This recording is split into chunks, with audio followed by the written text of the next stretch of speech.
In the spirit of that remarkably stirring and beautiful hymn, Dans l'esprit de ce chant magnifique, Invocation in my heart, I wish to speak rather souhaite candidly tonight. parler de manière assez franche dans l'esprit de notre fraternité ce soir. The young men of the Iranian Je parlerai avec cette même franchise aux jeunes gens de la prêtrise d'Aaron. of Joseph Smith's first vision, Quand nous évoquons la splendeur de la première vision de Joseph Smith, menacing confrontation nous passons parfois sous silence l'affrontement menaçant qui est survenu juste avant cela. destroy the boy if possible. Un affrontement dont le but était de détruire le jeune homme si possible, à défaut de bloquer la révélation qui allait se produire. Nous ne parlons pas de l'adversaire plus que nous ne le devons. Et je n'aime pas du tout parler de lui. Mais l'expérience du jeune Joseph nous rappelle ce que chaque homme, y compris chaque jeune de cette assemblée, doit bien garder à l'esprit. Premièrement, Satan ou Lucifer ou le père du mensonge, appelez-le comme vous voulez, est réel. La personnification même du mal. Dans chaque cas, ses intentions sont malveillantes et il est pris de convulsions à l'apparition de la lumière rédemptrice, à l'idée même de la vérité. Deuxièmement, il est éternellement opposé à l'amour de Dieu, à l'expiation de Jésus-Christ et à l'œuvre de paix et de salut. Il les combat quand et où il le peut. Il sait qu'il sera vaincu et rejeté à la fin, mais il est résolu à emmener dans sa destruction autant de personnes qu'il le peut. Alors, quelles sont les tactiques du diable dans cette bataille où la vie éternelle est en jeu? Encore une fois, l'expérience du bosquet sacré est instructive.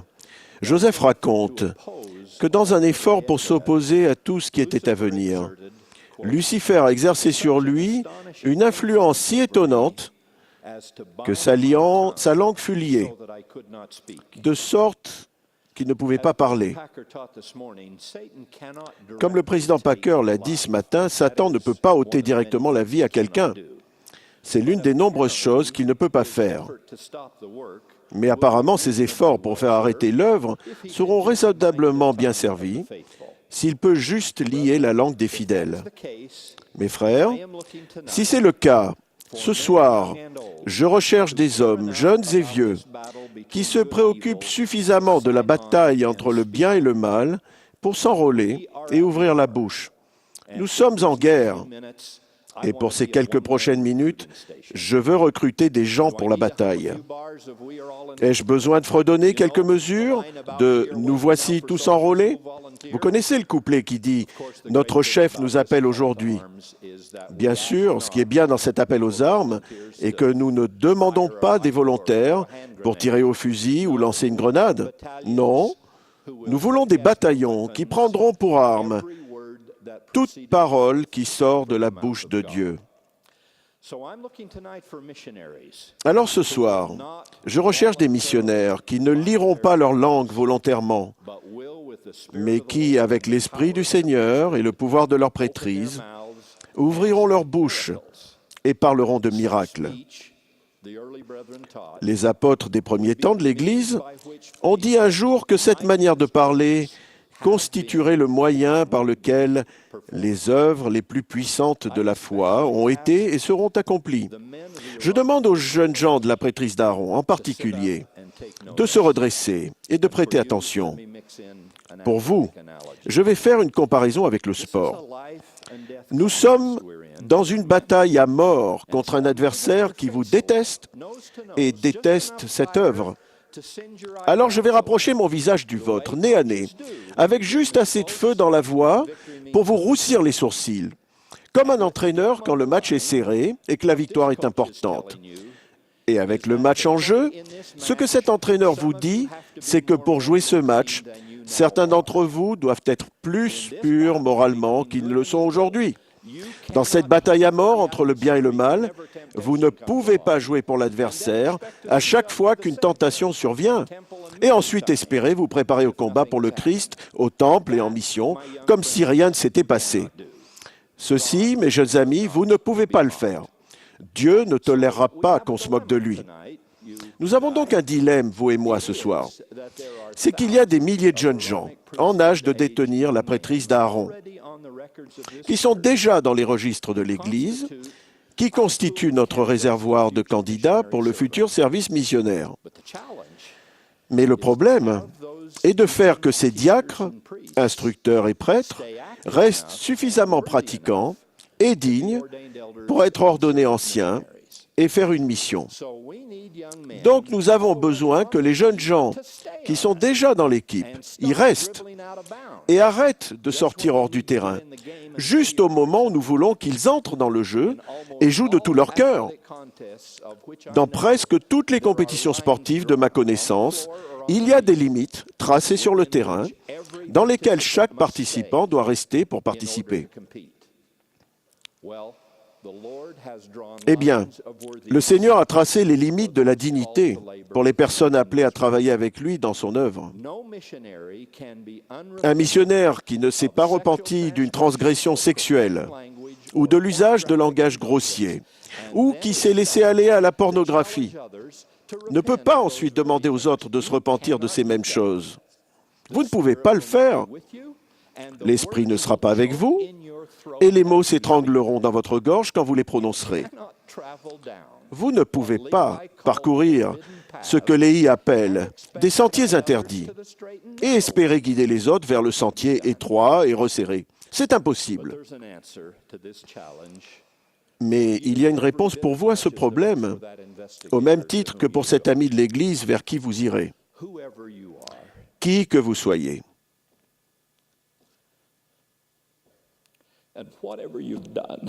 Et quoi que vous ayez fait, vous pouvez recevoir le pardon. Chacun d'entre vous, jeunes gens, peut laisser derrière lui la transgression, quelle qu'elle soit, avec laquelle il est aux prises. C'est le miracle du pardon, le miracle de l'expiation de Jésus-Christ. Mais vous ne pouvez pas le faire sans un engagement actif envers l'Évangile. Vous ne pouvez pas le faire non plus sans le repentir lorsqu'il est nécessaire. Je vous demande, jeunes gens, d'être pratiquants et d'être purs. Si nécessaire, je vous demande de devenir pratiquants et de devenir purs. Mes frères, nous vous parlons franchement, parce que parler avec plus de subtilité semble rarement fonctionner. Nous parlons franchement, parce que Satan est un être réel, déterminé à vous détruire, et vous êtes confronté à son influence de plus en plus tôt dans la vie. Alors, nous vous prenons par le revers de votre veste et nous crions de toutes nos forces, luttant, unis toujours à notre conducteur. Serrons les rangs, serrons les rangs. Mes jeunes amis, nous aurons besoin de dizaines de milliers de missionnaires de plus dans les mois et les années à venir. Ils doivent venir d'un pourcentage accru de détenteurs de la prêtrise d'Aaron qui seront ordonnés, pratiquants, purs et dignes de servir. Nous remercions ceux d'entre vous qui ont fait une mission, qui sont maintenant en mission, du bien qu'ils ont fait et des personnes qu'ils ont touchées. Soyez bénis. Nous savons aussi que certains ont espéré toute leur vie faire une mission. Mais pour des raisons de santé ou d'autres obstacles indépendants de leur volonté, ne peuvent en faire une. Nous rendons publiquement et fièrement hommage à ce groupe. Nous connaissons vos aspirations et nous vous félicitons de votre dévouement. Vous avez notre amour et notre admiration. Vous êtes dans l'équipe et le serez toujours, même si vous êtes honorablement dispensé du service à plein temps. Mais nous avons besoin des autres. Maintenant, vous, mes frères de la prêtrise de Melchizedek, ne souriez pas et ne vous calez pas confortablement dans vos sièges. Je n'ai pas terminé. Nous avons besoin de milliers de plus de couples pour œuvrer dans les missions de l'Église. Chaque président de mission les réclame. Partout où ils travaillent, nos couples apportent une maturité à l'œuvre qu'aucune armée de jeunes de 19 ans ne peut apporter, aussi bon soit-il. Pour inciter plus de couples à servir, la première présidence et le Collège des 12 ont fait l'une des choses les plus audacieuses et les plus généreuses que l'on ait vues dans l'œuvre missionnaire ces 50 dernières années. En mai de cette année, les dirigeants de la prêtrise dans le champ ont reçu la nouvelle que les coûts de logement pour les couples, et nous parlons seulement des coûts de logement, seraient complétés par les fonds missionnaires de l'Église si les coûts dépassent un montant prédéterminé par mois. Quelle bénédiction! C'est une aide envoyée du ciel pour la plus grande dépense à laquelle nos couples ont à faire face dans leur mission. Les frères ont également décidé que les missions de couple peuvent être de 6 ou 12 mois, ou des 18 ou 24 mois traditionnels. Dans un autre geste merveilleux, les couples ont l'autorisation, à leurs frais, de rentrer brièvement chez eux pour les événements familiaux importants. Et cessez de vous soucier d'avoir à frapper aux portes ou d'avoir le même emploi du temps que les jeunes de 19 ans. Nous ne vous demandons pas de le faire, mais nous avons une foule d'autres choses que vous pouvez faire, avec beaucoup de latitude quant à la façon de les faire. Mes frères, nous nous rendons compte que certains d'entre vous ne peuvent pas partir maintenant, ou nous ne le pourrons peut-être jamais pour des raisons de santé, familiales ou économiques. Mais avec un peu de planification, beaucoup d'entre vous le peuvent. Évêques et présidents de Pieux, discutez de ce besoin dans vos conseils et dans vos conférences. Lors de vos réunions, asseyez-vous sur l'estrade et regardez l'assemblée à l'aide de la prière pour recevoir l'inspiration quant aux couples qui doivent recevoir un appel. Puis discutez avec eux et aidez-les à fixer une date de service missionnaire. Frères, quand cela se produira, dites à votre femme que si vous pouvez laisser votre fauteuil inclinable et votre télécommande pour quelques mois, elle peut laisser les petits-enfants. Ces petits chéris iront très bien, et je vous promets que vous ferez des choses pour eux, au service du Seigneur. Vous ne pourriez en aucun cas faire si vous restiez à la maison pour les couver. Quel plus grand don les grands-parents peuvent-ils faire à leur postérité que de dire en action, aussi bien qu'en parole, dans notre famille, nous faisons des missions. L'œuvre missionnaire n'est pas la seule chose dont nous avons besoin dans cette grande et merveilleuse Église. Mais presque tout ce dont nous avons besoin de faire, d'autres dépend de personnes qui entendent l'Évangile de Jésus-Christ pour la première fois et entrent dans l'Église. C'est sûrement pour cela que la mission finale que Jésus a confiée aux 12 était aussi fondamentale que cela. Allez, faites de toutes les nations des disciples, les baptisant au nom du Père, du Fils et du Saint-Esprit. Et ce n'est qu'après cela, et seulement après cela, que le reste des bénédictions de l'Évangile peut venir.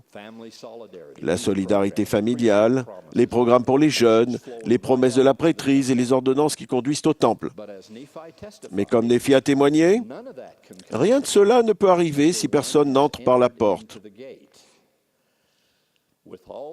Avec tout ce qu'il y a à faire, le long du chemin de la vie éternelle, nous avons besoin de plus de missionnaires pour ouvrir cette porte et aider les autres à la franchir. Je demande à chaque homme, jeune et vieux, qui détient la prêtrise, d'être une voix plus forte et plus dévouée à l'Évangile, pas seulement contre le mal et celui qui en est la personnification, mais une voix qui parle pour le bien, pour l'Évangile, pour Dieu. Frères de tous âges, déliez votre langue et regardez vos paroles faire des merveilles dans la vie de gens qui ne sont empêchés d'accéder à la vérité que parce qu'ils ne savent pas où la trouver.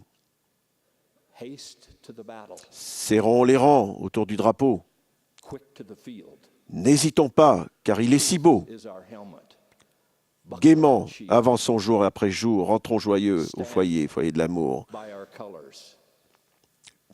Soyons fidèles à nos couleurs. Rentrons joyeux, joyeux au foyer, foyer de l'amour. Au nom de Jésus-Christ, notre Maître. Amen.